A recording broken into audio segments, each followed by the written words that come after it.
अस्सलाम वालेकुम, welcome back to my YouTube channel. कैसे हैं सब लोग? उम्मीद है कि सब लोग ठीक ठाक होंगे, फिट-फाट होंगे, खुश होंगे और दुआ है रब्बे ज़ुल जलाल से कि सब लोगों को अपने हिफ्ज़ व अमान में रखें, बुरे लोगों, बुरी चीज़ों और बुरे वाक़यात से बचा कर रखें। आमीन सुम्मा आमीन। तो आज हम बजाए इसके कि अपने सवात की जर्नी को कंटिन्यू करें, हम एक और बहुत इम्पोर्टेंट बात को डिस्कस करेंगे। जैसा भी आप सब लोगों को पता है, पूरी दुनिया को पता चल गया है कि मरी में रिसेंटली क्या हुआ है, नुकसान कितना हुआ है, किस वजह से ये वाक़या पेश आया था। ये सारी चीज़ें तो आप लोगों ने मीडिया पे बहुत पढ़ और सुन ली होंगी, इन चीज़ों के बारे में मैं बात करने भी नहीं वाली। मरी का सानहा एक तरह से एक नेशनल ट्रेजेडी ही थी, पूरी नेशन का दुःख था, पूरे मुल्क से लोग गए हुए थे, पूरी-पूरी फैमिलीज़ थी, ये सब आप लोगों को पता है। तो उसमें जितना ज़्यादा हुकूमत की नाअहली थी ना, उसको तो हम नेगलेक्ट कर ही नहीं सकते, उसके बारे में तो बात करना ही फ़ुज़ूल है और उस पे बात करके हमें मिलेगा भी कुछ नहीं, हमें आउटपुट में कुछ नहीं आएगा कि ये हमारे बारे में बात की गई है, अब हम अपने आप को ठीक कर लें। लेकिन यहाँ ये बात भी काबिल ज़िक्र है कि जो लोग टूरिस्ट बन के गए हुए थे, उनकी खुद की भी बहुत बड़ी-बड़ी गलतियाँ थी। ऐसी गलतियाँ जो देखने वालों ने शायद नोट ना की हों, लेकिन वो बिल्कुल भी निगलेक्ट करने वाली गलतियाँ नहीं थी। जिसकी वजह ये है कि हमारी पाकिस्तानी अवाम जो है ना, वो चंद सालों से सियाहत पे निकली है। पहले तो 100 में से किसी एक फ़ैमिली के जो नए शादीशुदा जोड़े थे, वो हनीमून के लिए चले जाते थे ज़्यादा से ज़्यादा और ज़्यादा से ज़्यादा मरी तक जाया करते थे। वो भी बस ठीक है चले गए हैं, बर्फ़ देख ली और आ गए। चूँकि वहाँ इतना रश नहीं हुआ करता था उस वक़्त। तो अब जैसे सियाहत का ट्रेंड बढ़ गया है, तो प्रिकॉशंस लेना बहुत ज़रूरी हो गया है। प्रिकॉशंस लेना वैसे तो ट्रैवलर को हमेशा ही ज़रूरी होता है, लेकिन अब चूँकि रश बहुत बढ़ गया है, पाकिस्तान के तमाम नॉर्दर्न एरियाज़ में टूरिस्ट बहुत जोशो खरोश से जाते हैं, ख़ुद मकामी टूरिस्ट बहुत शौक़ से जाते हैं। चूँकि पाकिस्तान की खूबसूरती जो है वो अनडिनाएबल है, हिमालय की बर्फ़ीली चोटियाँ हैं, साहल समंदर है बहुत खूबसूरत और मुख्तलिफ़ इंडस्ट्रीज़ का घर है ये, तो फ़ॉरेनर्स भी यहाँ का रुख करने लगे हैं, तो जो कि एक खुश आइंद बात है, बहुत अच्छी बात है। लेकिन ये है कि फ़ॉरेनर्स जो होते हैं ना, जो ट्रैवलिंग के शौकीन होते हैं, वो हमेशा से ट्रैवलिंग कर रहे होते हैं, वो छोटी-सी फैसिलिटीज़, छोटी बेसिक फैसिलिटीज़ पे भी राज़ी हो जाते हैं, ज़्यादा डिमांड्स नहीं होती। अब ये हमारे डोमेस्टिक जो माशाल्लाह से हैं ना लोग, ये जाते हैं ना कहीं, ये समझते हैं कि हम यहाँ मेहमान आए हुए हैं, हमें यहाँ हर चीज़ मिलनी चाहिए, हमें यहाँ साबुन, तौलिया, ब्रश, टॉयलेट पेपर से लेकर हमें यहाँ कपड़े भी मिलने चाहिए, खुराक भी मिलनी चाहिए, हमें यहाँ पे कोज़ी सा घर और कोज़ी सा कमरा जिसमें एक हीटर लगा हुआ हो, जिसमें गर्म पानी हो, सब कुछ मिलना चाहिए, जो कि एक गलत अप्रोच है। मेरा ख़्याल है कि जब आप घर छोड़ के निकल आए हैं, ये सोच कर कि हम उस जगह को देखने और उसकी ब्यूटी एन्जॉय करने के लिए जा रहे हैं, then it is very bad कि आप ये सोचें कि यहाँ हमें हमारे घर जैसा माहौल मिल जाएगा।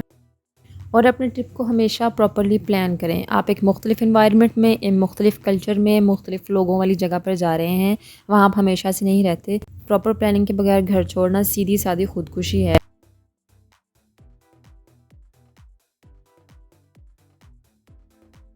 तो अपने सफ़र को यादगार और आरामदा बनाने के लिए आप लोगों को कौन-सी प्रिकॉशंस फ़ॉलो करना ज़रूरी है, आइए देखते हैं। फ़र्स्ट एंड फ़ॉरमोस्ट प्रिकॉशन है वेदर फ़ोरकास्ट को चेक करना। कहीं भी जाएँ तो उसके 1 हफ़्ते का मौसम ज़रूर चेक कर लें, टेम्परेचर ज़रूर चेक कर लें और वहाँ पे किस किस्म के कपड़े इस टाइम करंटली पहने जा रहे हैं, किस किस्म की फ़ूड खाई जा रही है, उसको ज़रूर चेक कर लें। ये सब वेदर फ़ोरकास्ट के साथ ही आता है। अगर आप वेदर फ़ोरकास्ट को चेक नहीं करेंगे और खुदा न ख़ास्ता वहाँ मानसून का सीज़न है, खुदा न ख़ास्ता वहाँ शदीद बर्फ़बारी का सीज़न है, रोड्स ब्लॉक हो जाने का ख़तरा होता है, लैंडस्लाइडिंग का ख़तरा होता है, इसलिए वेदर फ़ोरकास्ट को चेक करना सबसे ज़रूरी चीज़ है। नंबर 2 है जी मैप को चेक करना। किसी तरफ भी सफ़र करना हो तो रास्ते मालूम होना बहुत ज़रूरी होता है। तो आप मैप चेक करेंगे तो आपको आइडिया हो जाएगा कि इस जगह पे, इस इलाके में किस किस्म के रोड्स हैं, किस किस्म के रास्ते हैं और जिन जगहों पे हमने जाना है क्या वहाँ पर सेफ़ रास्ते जाते हैं। क्योंकि ज़्यादातर खूबसूरत जगहों की तरफ जाने वाले रास्ते जो हैं वो कच्चे हैं, वो जीप राइड्स वाले रास्ते हैं। तो अगर आप ऑन योर ओन जा रहे हैं तो फिर तो आप उन रास्तों पे नहीं जा सकेंगे और आपके जाने का कोई फ़ायदा नहीं होगा। अगर आप जा रहे हैं किसी टूर कंपनी के साथ तो उनसे भी आप पहले ज़रूर कंफर्म करें कि किस किस्म के रास्ते हैं। अगली बात जी, अपना खाना पानी साथ लेके जाएँ क्योंकि हम वहाँ मरने के लिए नहीं जा रहे होते और ये मत सोचें कि वहाँ हमें सब कुछ मिल जाएगा, वहाँ हम कौन-सा उजाड़ बियाबान में जा रहे हैं। आप ये सोचें कि आप जिन इलाकों से जा रहे हैं वो ज़्यादा तरक्की याफ़्ता इलाके हैं, वहाँ पे हर चीज़ ज़्यादा फ्रीक्वेंटली अवेलेबल होती है। पहाड़ी इलाकों में तो रास्तों का इतना मसला होता है, वो लोग तो बस हल्के-फुल्के पे गुज़ारा कर लेते हैं और उनकी फ़ूड भी काफ़ी डिफरेंट है हमसे पठानों की। तो ये बिल्कुल भी इसको अंडर एस्टिमेट मत करें। आपके पास 2 दिन का खाना होना चाहिए, वो फ़ास्ट फूड की फ़ॉर्म में हो, वो बिस्किट्स की फ़ॉर्म में हो। और पानी की वैसे तो वहाँ कोई कमी नहीं है, चश्मे हैं बहुत ज़्यादा, लेकिन आपके पास बॉटल्स ज़रूर होनी चाहिए, 8 से 10 बॉटल्स होनी चाहिए और वो हर वक्त फ़िल होनी चाहिए, क्योंकि ऐसा भी होता है कि बहुत देर तक कोई चश्मा नहीं आता और फिर आप प्यासे ही रहते हैं। तो खाना और पानी इस हिसाब से आपके पास होना चाहिए कि अगर कभी आपको ना मिले तो आपके पास अवेलेबल हो। नेक्स्ट आती है first aid kit. First aid kit भी एक बहुत ज़रूरी चीज़ है जिसको ज़्यादातर लोग अंडर एस्टिमेट कर देते हैं, जो ये सोचते हैं कि हमें क्या होगा। अल्लाह ताला आप लोगों का ये फ़ख्र हमेशा सलामत रखे, आपको हेल्दी एंड वेल्दी रखे। लेकिन जब हम मुख्तलिफ़ कल्चर और मुख्तलिफ़ इन्वायरमेंट में जाते हैं तो हमें कुछ भी हो सकता है और बहुत सारे लोगों को बहुत बहुत चीज़ें होती देखी हैं। तो आपके पास एक पूरी फार्मेसी की किट होनी चाहिए जिसमें आपके पास पेन किलर्स हों, जिसमें आपके पास डायरिया की मेडिसिन हों, बैंडेजेस हों, जिसमें आपके पास बिनॉल और पायोडीन वगैरह जैसे जो ज़ख्मों के हीलर हैं फ़ौरी तौर पे लगाने वाले, ये सब चीज़ें मौजूद होनी चाहिए। तो मुख्तसर ये है कि हम हर मुमकिन बीमारी की मेडिसिन अपने पास रखेंगे तो हम ज़्यादा सेफ़र साइड पे होंगे बनिस्बत इसके कि हम वहाँ जाके मेडिसिन ढूँढते फिरें।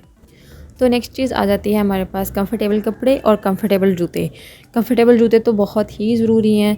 पहाड़ी इलाकों के जो रोड्स होते हैं ना, वो खुरदरे होते हैं, पथरीले होते हैं, तो वहाँ आपके पाँव अगर दर्द करने लग जाएंगे ना तो आपका पूरा ट्रिप स्पॉइल हो जाएगा। जूतों के अलावा आपको कपड़ों की ज़रूरत है जो कि कंफर्टेबल होने चाहिए, आपके लिए वज़नी ना हो, जिनको उठा के आप आसानी से चल फिर भी सकें और अगर बैठना पड़ जाए तो बैठ भी सकें, और वो आपके लिए एक पूरा शेल्टर भी हों। और कोशिश करें कपड़े आपके पास डबल या ट्रिपल अमाउंट में ज़रूर हों, यानी जैकेट्स लेके जा रहे हैं तो 2 या 3 जैकेट्स होनी चाहिए, नहीं तो स्वेटर हों, शॉल्स हों, सॉक्स वाफर मकदार में हों आप लोगों के पास, क्योंकि वहाँ हम लोग मुसाफिर बन के जा रहे हैं, जहाँ भी जा रहे हैं तो वहाँ हर चीज़ अपनी अच्छी है और ज़्यादा अच्छी है, किसी से मांगनी ना पड़े, क्योंकि कोई देता तो है नहीं, वो तो आप लोगों ने देख लिया मरी वालों के साथ क्या हुआ। दूसरा ये होता है कि आप ख़ुद एक महरूमी का शिकार हो जाते हैं। तो कपड़े कंफर्टेबल, जूते कंफर्टेबल और कम से कम 2-2 जोड़े हर चीज़ की, ज़्यादा नहीं तो 2 जोड़े तो ज़रूर हों, और हर चीज़ वाटरप्रूफ हो आपके पास लाजमी, क्योंकि बर्फ़बारी होगी तब भी आपको वाटरप्रूफ कपड़ों की, ग्लव्स की ज़रूरत पड़ेगी। मफलर होना चाहिए, आपके कान ढके होने चाहिए, आपके मास्क होने चाहिए वाटरप्रूफ टाइप के या फिर मोटे कम से कम ज़रूर हों। आपके पास जूते वाटरप्रूफ ज़रूर होने चाहिए। तो ये वो चीज़ें हैं जो कि हम सोच के निकलते ही नहीं हैं, जो ये मरी वाले सोच के निकले ही नहीं थे, और वो गाड़ियों में बैठे रहे क्योंकि बाहर निकल नहीं सकते, बर्फ़ का मुकाबला नहीं कर सकते। अगर उनके पास वाटरप्रूफ चीज़ें होती तो वो ज़रूर बाहर निकलते और ज़रूर वो उस मौसम का मुकाबला कर पाते।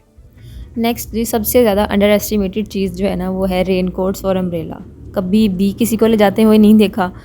हम लोग खुद पहली दफ़ा नहीं लेके गए थे क्योंकि हम लोगों को भी इतनी अक्ल नहीं थी, लेकिन अम्ब्रेला और रेन कोट्स आपके पास ज़रूर होने चाहिए, आप किसी भी मौसम में जाएँ, क्योंकि आप लोगों को ये तो पता है ना कि ऊंचे इलाके हैं, वहाँ बारिश ज़्यादा है, नमी ज़्यादा है, बारिश किसी भी वक्त हो सकती है, बता के नहीं होती है। बारिश होती है तो वहाँ इतनी ग्रीनरी है और वो इतनी प्यारी जगह हैं, इसीलिए तो वो ठंडी हैं।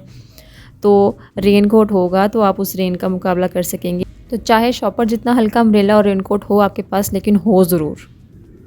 अगली बात है जी गाड़ी की और ड्राइवर की चॉइस, जिसको तो कभी किसी ने सोचा ही नहीं होगा। जो लोगों के पास अपनी गाड़ियां हैं, मज़े से गाड़ी में बच्चों को ठूंसते हैं और चले जाते हैं, जी साढ़े कोल तो गड्डी हैगी है जी, सानू कादी फिक्र है।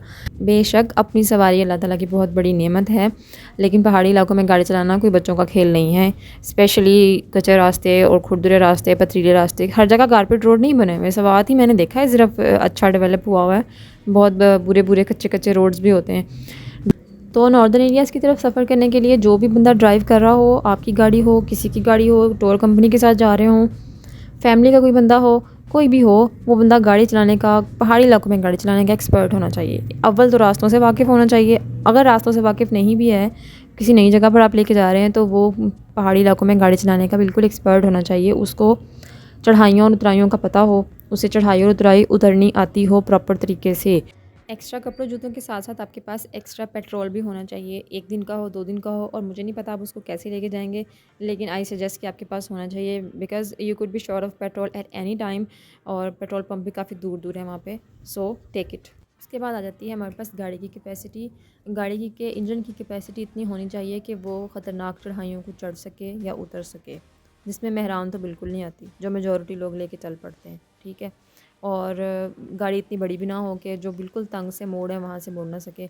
और फिर अगर आप बर्फ़बारी वाले इलाके में जा रहे हैं तो आपकी गाड़ी के चारों पहियों के ऊपर डबल डबल चेन ज़रूर चढ़ी हुई होनी चाहिए, क्योंकि बर्फ़ के सीज़न में जाएंगे आप तो वो नरम होगी, उसमें गाड़ी धंस सकती है, जिससे निकालने के लिए गाड़ी के टायरों की चेन जो है वो ही हेल्प करेगी। अगर बर्फ़ के सीज़न के बाद जा रहे हैं तो ज़ाहिर है पिछली पड़ी हुई बर्फ़ मौजूद होगी, वो तब तक शीशा बन जाती है, बिल्कुल ना स्लिपरी हो जाती है, जैसे फ्रिज में रखी हुई बर्फ़ होती है। तो चेन जो है वो काफ़ी हद तक फिर गाड़ी को असिस्ट कर देती है चलने में। और लास्ट पे है जी, आप वहाँ परौने नहीं जा रहे, आपकी कोई परौना नवाज़ी करने के लिए कोई मौजूद नहीं होगा। आप खुद ही जा रहे हैं और आपने खुद ही अपने आप को वापस लेके जाना है। तो अपनी जितनी चीज़ें आपको चाहिए ना, अपने टूथब्रश, अपने हेयर ब्रश, अपने तौलिए, अपने टॉयलेट पेपर्स, अपने कपड़े, जो भी कुछ आपको लगता है ना कि मुझे ज़रूरत पड़ सकती है, वो ज़रूर घर से साथ लेके जाएँ, वरना फिर वहाँ जाके आपको किसी ने देना दूना कुछ नहीं है और ऐवें आपने रुलते-खुलते रहना है। ठीक है? तो ये थी कुछ ऐसी बातें जो मुझे लगा कि आप लोगों से करनी बहुत ज़रूरी है। उम्मीद है कि आप लोगों को पसंद आई होंगी। इन पर अमल करने की कोशिश कीजिएगा। अपना बहुत सारा ख़्याल रखिएगा, दुआ में याद रखिएगा। अल्लाह हाफ़िज़।